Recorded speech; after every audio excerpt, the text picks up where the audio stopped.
사람들은 안전에 대해서 굉장히 관심이 많죠. 내 자신이 안전해야 된다. 코로나 바이러스 때문에 더 그런 것 같아요. 좀 안전한 장소에 있고 싶다라는 생각을 하고 있습니다. 1970년대에 캐나다 온타리오 주에서 어떤 한 남자가 지하 벙커를 만듭니다. 이유는 핵 전쟁이 발생했을 때, 핵이 터졌을 때에도 살아남을 수 있도록 그렇게 지하 벙커를 만든 거죠. 스쿨버스 42대를 활용했다고 합니다. 그래서 저렇게 지어내고 위에를 다 덮은 겁니다. 그래서 핵이 터져도 몇 달간 수백 명이 버틸 수 있는 공간을 만들기 위해서 이렇게 해놨다 그래요. 안전에 대해서 관심이 굉장히 많습니다. 안전한 장소에 대한 사람들의 갈구, 원함, 그게 넘쳐나지는 거죠. 어느 엄마가 아이가 아토피에 걸렸는데요. 아토피를 해결하려면 어떻게 해야 될까 고민을 많이 했습니다. 부모들은 참 아토피에 걱정이 많은 것 같아요. 찾아보니까 이제 좀 공기가 좋은 곳으로 가야 된다라는데 제일 좋은 데가 캐나다랍니다. 캐나다. 그리고 뉴질랜드 이렇게 숲 많은 데로 가면 될 것 같아요. 근데 여러분, 캐나다, 뉴질랜드 이 숲 속에 들어가면 행복할까요? 사람은 사람이 있는 데 살아야 되지 않겠습니까?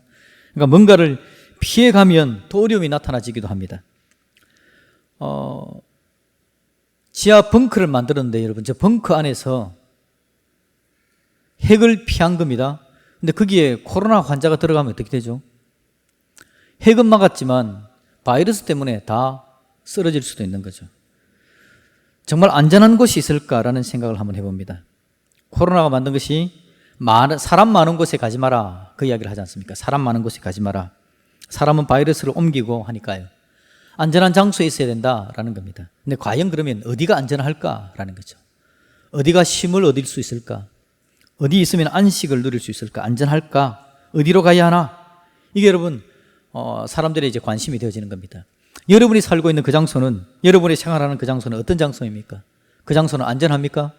그 장소에는 쉼이 되어지고 회복이 있는 장소입니까? 이런 질문들을 한번 하면서 오늘 설교 말씀을 한번 나눠보려고 합니다. 히브리서의 큰 주제는 회복이라고 할 수 있습니다. 왜냐하니까 예수님을 믿는 삶을 가다가 인생의 여러 가지 일들 때문에 믿는 자리에서 떨어져 나가는 자들에 대한 이야기입니다. 그래서 다시 돌아서서 믿음 안으로 나오라라는 걸 이야기하는 회복에 대한 이야기를 들려주는 것이 히브리서입니다. 초대교회 사람들이 참 피곤했습니다. 지금은 여러분 기독교가 공인이 되어져 있지 않습니까? 물론 네티즌들이 악평을 하기도 하고 악플을 달기도 하지만 교회 나간다고 누가 잡아서 경제적인 불이익을 준다든지 신체적인 상해를 가한다든지 그런 거 없지 않습니까? 근데 여러분, 초대교회 사람들, 이 히브리서를 받는 사람들은 그때 상황이 달랐습니다. 예수님 믿는 게 힘들었고요, 로마 치하에서 어떤 때는 죽음을 당해야 될 일까지도 생기는 때였습니다. 그들은 어찌할 바를 모릅니다. 예수님을 믿는 대로 달려가야 될까? 아니면 주저앉아야 될까? 안전한 곳을 찾아야 되겠는데 안전한 곳은 어딜까? 라는 생각을 하게 되었다라는 거죠. 그들이 뒤로 물러나서 믿음으로 나가지 않고 뒤로 물러났을 때 그들은 안전했을까요? 정말 그들은 예수님 외에 다른 데서 안전한 곳을 찾아낼 수가 있었을까라는 겁니다. 오늘 우리 시대가 여러분 계속해서 안전에 대해서 이야기하고 있고 회복에 대해서 이야기합니다. 힐링에 대한 이야기를 하죠. 힐링이라고 하는데 과연 어디가 힐링이 되어질까라는 겁니다. 좋은 장소에 가면 힐링이 된다고 해서 여행을 갔다가 부부간에 싸우고 돌아온 이야기 제가 들었습니다. 힐링하러 갔다가 열받아 돌아온 거죠. 어디 가면 힐링이 되어질까? 그래서 장소만 좋아도 안 될 것 같고 옆에 있는 사람도 중요한 것 같고 환경 여건들이 다 합쳐져야 정말 힐링이 되는 장소가 될 것 같아요. 그런데 여러분, 힐링에 대한 것을 찾으면서 우리의 회복에 대한 걸 찾으면서 오늘 하나님께서 하시는 말씀을 한번 보자라는 겁니다. 하나님은 어떤 하나님이기 때문에 그렇죠? 하나님은 진정으로 우리가 회복되기를, 힐링 되기를 원하시는 분이 바로 우리 하나님이기 때문에 하나님의 말씀 안에서 그 답을 한번 찾아보자라는 거죠. 여러분, 이 힐링에 대해서 이야기하는데 하나님은요, 하나님의 백성, 구약성경에 보면 이스라엘 백성들이 안식을 얻도록 해주려고, 그들이 회복을 누릴 수 있도록 해주려고 하나님은 많이도 노력했던 분이 우리 하나님입니다. 여러분, 성경이 처음 적혀졌을 때 모세오경은 어느 시대에 적혔습니까? 모세오경은 어느 시대에 적혔죠? 모세가 적은 성경이지 않습니까? 모세는 어느 시대 사람입니까? 출애굽할 때의 사람이죠. 그래서 모세오경은 출애굽 시대에 적혀진 성경, 성경의 처음은 그때부터입니다. 창세기도 출애굽 시대에 적혀진 거 아닙니까? 그런데 여러분, 그때 하나님께서 이스라엘 백성들의 삶을 돌아보시는 겁니다. 이스라엘 백성들의 삶이 얼마나 피곤했는지 모릅니다. 애굽에서 430년을 종살이를 하는 거죠. 타국 생활을 한 겁니다. 그런데 그 마지막 부분에는 노예 생활까지도 되어졌거든요. 그들이 얼마나 삶이 피폐했을까 한번 생각해 보십시오.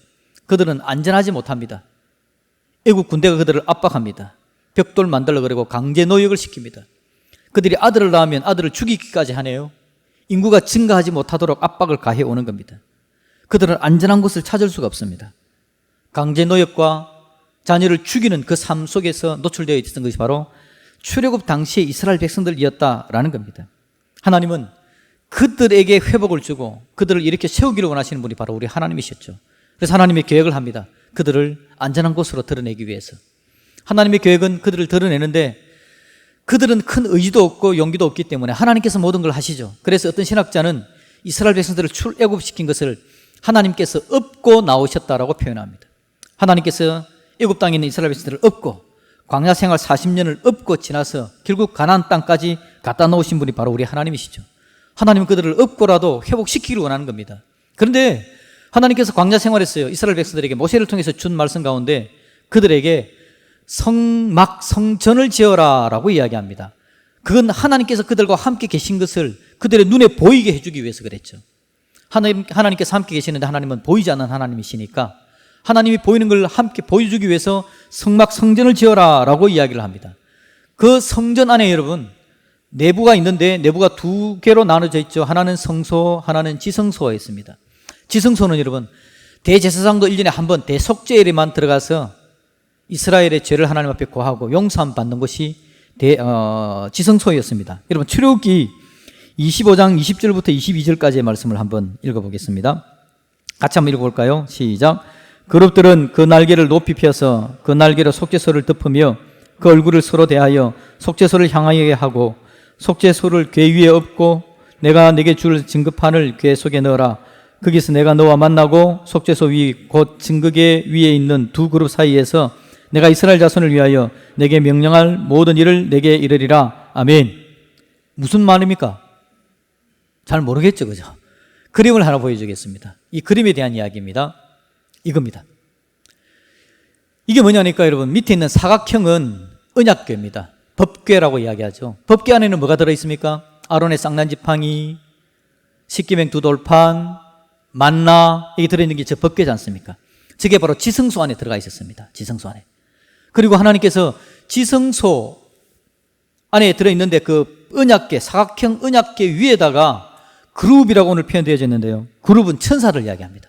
천사들이 날개를 펴서 양쪽에 하나씩 날개를 펴서 이렇게 덮어 놓는 거죠. 그러니까 언약궤 위에 천사가 그룹 날개를 덮고 있는 저 사이의 공간, 저 공간을 속죄소라고 이야기합니다. 속죄소.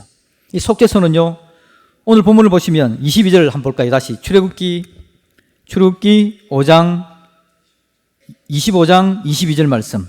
한번 읽어봅시다. 시작. 거기서 내가 너와 만나고, 처음에는 만나 그럽니까? 거기서 내가 너와 만난다고 이야기합니다. 두 번째는요, 속죄소 위 곧 증거궤 위에 있는 두 그룹 사이에서 내가 이스라엘 자손을 위하여 내게 명령할 모든 일을 내게 이르리라. 하나님께서 명령할 일을 일러주는, 말씀해 주시는 장소입니다. 하나님께서 만나 주시고 말씀해 주시고, 그리고 거기가 속죄소니까 뭐 하겠습니까? 죄 용서해 주시고, 죄 용서해 주시고 말씀해 주시고 만나 주시는 장소가 바로 이 속죄소라는 것입니다. 이곳은요 바로 하나님의 은혜를 더해 주시는 장소입니다. 그래서 이 장소에 별명이 있는데 별명이 뭐냐니까 시은소입니다. 시은소. 베풀 시자, 은혜 은자, 장소 소자죠. 은혜를 베푸는 장소라는 뜻입니다. 은혜를 베푸는 장소, 은혜를 베푸는 자리, 시은소를 하나님께서 그들에게 주신 거죠. 이 장소가 바로 회복의 장소입니다. 하나님의 시은소, 이스라엘 백성들의 죄악의 문제를 해결해주고 그들의 짐을 안아주는, 하나님께서 그들의 모든 것들을 새롭게 하고 회복시키는 장소, 바로 시은소이죠. 그런데 여러분, 대제사장이 1년에 한 번씩 거기에 들어가서 대속죄일에 시은소의 은혜를 누리는데요, 완벽하지 않죠. 1년에 한 번. 대제사장도 연약해서 자기 죄를 속죄하고 또 들어가야 되고, 드리는 제물도 영원하지 않아서 매년. 그런데 여러분, 이걸 완성시킨 분이 계시죠. 완벽하게 단 한 번의 모든 시온소의 모든 역할들을 완성해내신 분, 그분이 바로 우리 주 예수 그리스도이신 줄로 믿습니다. 그 예수님께서 이 시온소를 완성한 장소는 어디죠? 십자가 위입니다. 십자가 위에서. 십자가 위에서 본인 스스로 대제사장이 되시고 자기의 보혈을 흘려 자기의 피로서 인생의 모든 죄의 문제를 영원히, 단번에 영원히 해결해 주신 분, 그분이 바로 우리 예수님이시죠. 예수님께서 이 장소를 완성시킨 겁니다.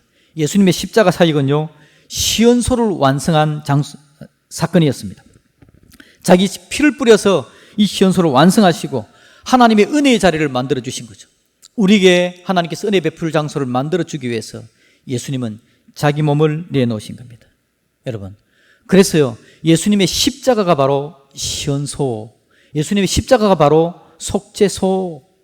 오늘 히브리서 4장에서는 뭐라고 표현하고 있습니까? 히브리서 4장 16절 말씀 읽어볼까요? 그러므로 우리는 긍휼하심을 받고 때를 따라 돕는 은혜를 얻기 위하여 은혜의 보좌 앞에 담대히 나아갈 것이니라. 아멘.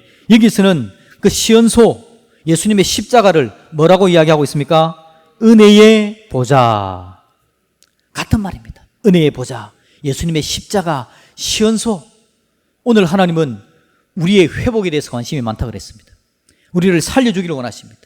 출애굽받은 이스라엘 백성들에게 은혜를 베푸셔서 은혜를 더하셔서 그들로 회복되고 일어나기를 원하시는 것이 하나님의 마음이고요.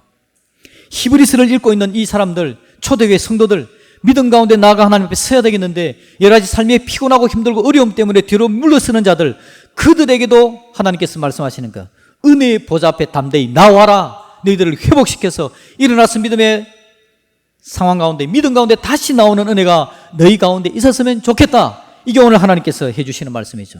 하나님께서 오늘 저와 여러분들에게도 이 말씀을 들려주시는 줄로 믿습니다. 하나님이 우리의 회복에 관심이 많습니다. 우리의 안전에 관심이 많습니다. 우리가 어디로 가야 될까요? 지하 벙커를 하나 만드시렵니까? 숲속에 들어가서 사시렵니까? 어디에서 하나님의 은혜를 누리면서 회복되는 하나님의 능력을 경험하게 될까요? 십자가 그늘 아래 나아갈 수 있기를 주님의 이름으로 축복드립니다. 415장 찬송을 보시면요, 제목이 바로 십자가 그늘 아래입니다. 그래서 오늘 설교 제목도 십자가 그늘 아래로 정했습니다.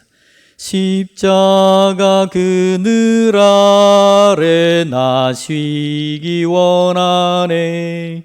저 햇볕이 뜨겁고 지도 짐이 무거워 이 광야 같은 세상에 늘 방황할 때에 주 십자가의 그늘에 내 쉴 곳 찾았네. 아멘이죠. 십자가 그늘 아래, 십자가 그늘 아래. 저 햇볕 심이 뜨겁고 침이 무거워 이 광야 같은 세상에 늘 방황할 때에 주 십자가 그늘에서 내 쉴 곳을 찾았네. 여러분, 세상에 쉴 곳이 많을 것 같지만 우리를 쉬게 하는 곳이 많지 않습니다. 히브리서 4장에서 그랬습니다. 긍휼하심을 받아. 그러므로 우리는 긍휼하심을 받고 때를 따라 돕는 은혜를 얻기 위하여 은혜의 보좌 앞에 담대히 나아갈 것이니라. 은혜의 보좌에는 뭐가 있다는 겁니까? 긍휼함이 있다는 거죠. 은혜의 보좌에는 뭐가 있다는 겁니까? 때를 따라 돕는 은혜를 얻게 되어진다라는 겁니다. 긍휼함, 얼마나 위대한 단어인지 모릅니다. 긍휼이라는 단어는요, 사람들은 해낼 수 없는 단어입니다. 우리가 긍휼을 베푼다고 이야기하지만 긍휼을 베푸면서 내 속에 있는 가시를 함께 줍니다. 그래서 어떤 사람이 긍휼함을 받아서 은혜를 입었는데 알고 보니까 한 대 얻어맞은 데도 있더라고요. 이게 여러분의 인생입니다. 인생은 완전한 긍휼함을 줄 수 없는 존재입니다. 그런데 십자가 그늘 아래 나가게 되어지면, 은혜의 보좌 안으로 들어가게 되어지면 예수님께서 우리에게 허락하시는 놀라운 은혜는 부작용이 없는 은혜, 말 그대로의 긍휼함으로 저와 여러분들을 살려내게 될 줄로 믿습니다. 오늘 우리가 살아가는 시대가 힘들고 어려운 시대입니다. 어디로 가야 될까? 어디에 서야 될까? 우리가 늘 고민하고 우리가 가야 될 곳을 찾아내고 있는 이때에 오늘 하나님께서 우리에게 답을 주시는 겁니다. 은혜의 보좌 앞에 담대히 나아갈지니라. 저와 여러분들 은혜의 보좌 앞에 담대히 나아갈 수 있기를 다시 한번 주님의 이름으로 축복드립니다. 은혜의 보좌를 경험하는 것이 회복입니다. 은혜의 보좌를 경험하는 것이 능력입니다. 은혜의 보좌를 경험하며 인생 모든 문제를 이겨내고 능력 가운데 잘라버리는 역사가 나타나게 될 줄로 믿습니다. 예수님의 십자가의 보혈의 은혜, 사라지지 않는 은혜입니다. 우리가 눈만 들면 언제나 우리를 향해서 큰 은혜로 놀라운 사랑으로 우리를 안아주시는 예수님의 십자가 보혈의 은혜가 오늘도 우리와 함께 있다는 것을 기억하시기를 주님의 이름으로 축복드립니다. 코로나 시대 여러분 계속해서 이야기 들죠. 장소에 대한 이야기입니다. 계속해서 문자를 받지 않습니까? 확진자들이 다녀갔던 장소들을 소개해 주면서 여기는 가면 안 돼요 라고 이야기합니다. 여러분 그 장소 가지 마시기를 바랍니다. 안 가야 됩니다. 확진자인 장소, 문제가 있는 장소에 안 가야 되는 겁니다. 그래야만 나를 내가 보호할 수 있고 나로 인해서 다른 사람이 문제 생기지 않게 만들 수 있기 때문에 그렇습니다. 가지 말라는 장소에 가지 마십시오. 그런데 여러분 이 이야기를 하다 보니까 정말 가야 될 때를 안 가는 오류가 생기는 겁니다. 가지 말아야 될 때는 가지 말아야 됩니다. 그런데 여러분 반드시 가야 될 때는 가야 합니다. 오늘 우리에게 이야기합니다. 은혜의 보좌 앞에 담대히 나아갈 것이니라. 아무리 코로나 시대라고 할지라도 저와 여러분들 은혜의 보좌 앞에 담대히 나아갈 수 있기를 주님의 이름으로 축복드립니다. 은혜의 보좌 안으로 들어가면 코로나도 이겨냅니다. 그 상황을 이겨내고 하나님의 사람으로 서게 될 겁니다. 그런데 여러분 은혜의 보좌 앞으로 나가지 않으면 다른 곳으로 가면 잠깐 나에게 안식을 주는 것 같지만 한시적인 겁니다. 제한적인 겁니다. 쉽게 끝나버릴 겁니다. 영원한 안식을 허락하시는 십자가 그늘 아래 은혜의 보좌 아래 속죄소로 시연소로 나아가 하나님의 능력을 경험하게 되어지는 저와 여러분들이 되어지기를 주님의 이름으로 축복드립니다. 여러분 우리의 살아가는 삶 하나님은 은혜의 보좌를 우리에게 준비해 놓고 계십니다. 언제든지 우리가 가면 마음껏 안아주시고 품으시고 결코 저와 여러분들을 박대하지 않는 줄로 믿습니다. 그 안에 가시는 저와 여러분들이 되어지기를 주님의 이름으로 축복드립니다.